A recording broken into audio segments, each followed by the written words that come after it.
অৰি আপুনি বহিছে যে এই তই নিজৰ কামত যাচোন ইটো মোৰে কাম আছিল আপুনি ধ্বংস কৰি দিলে যে কি কৰে কৰক এতিয়া সোনকালে কি থানা ইম্পৰ্টেণ্ট ফাইল বনা ৰঙা কাপোৰবোৰ নিজৰ বুলি নাই নাই হা হ'ব দে টেনশ্যন নলবি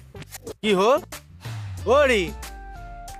এই থানাৰ ইম্পৰ্টেণ্ট ফাইলখিনি বান্ধি থোৱা ৰঙা কাপোৰখিনি নাই আৰু আপুনি কি কৈছে টেনশ্যন নল'ব চাহ পদুম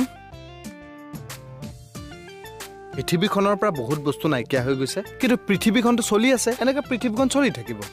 মোক পৃথিৱীখন নালাগে মোক ৰঙা কাপোৰখিনি লাগে ৰঙা কাপোৰ পাই যাবি তই ৰঙা কাপোৰৰ 10 মিটাৰমান থান কাপোৰ কিনি আন এই ফাইলবোৰ আকৌ পেকিং কৰি দে নিজৰ বুলি হৈ গ'ল এইজনে নিছে নেকি মই ৰঙা কাপোৰ সোপা নি কি কৰিম সেইটো তইহে জানিবি কি কৰিবি আৰে তুমি কি পইণ্টৰ ওপৰত বেছ কৰি মোক ছাছপেক্ট কৰিছা নিজৰ বুলি কোৱাচোন